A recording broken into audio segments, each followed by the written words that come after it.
solito petto di pollo ti è venuto a noia? A me sì. Però guarda, basta veramente poco per dargli una nuova vita. Prova a prepararlo alla pizzaiola in questa maniera. Vediamo insieme come. Ok, come prima cosa mettiamo sul fuoco una padella, un filo di olio d'oliva e poi facciamolo un attimo scaldare. Quando la padella è calda andiamo a mettere il petto di pollo. In questa fase lo rigiriamo continuamente e lo portiamo circa a 2/3 di cottura. Questo perché, come sai, è importante non consumare carne di pollo che non sia ben cotta. Quando inizia a sembrarti un po' cotto, cominciando dalle fette più sottili, lo levi. Bene, direi che ci siamo.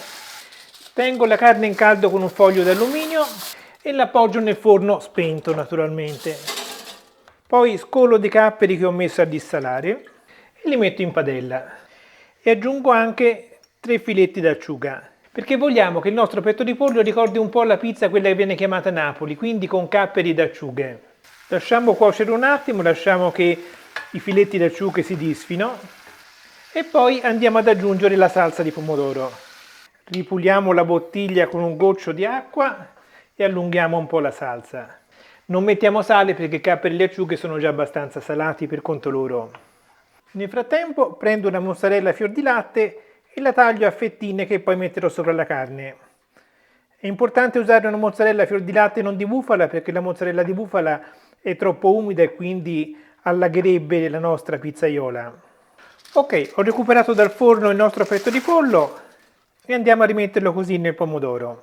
Lo salo, ma appena lascio un attimo che si insaporisca, poi lo rigiro, salo appena dall'altro lato e a questo punto andiamo a mettere la mozzarella sopra al petto di pollo.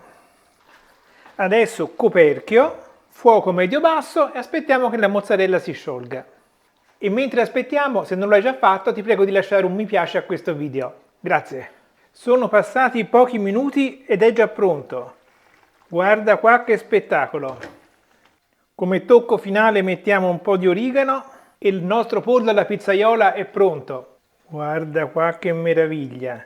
Vai, preso coltello e forchetta e vediamo com'è venuto.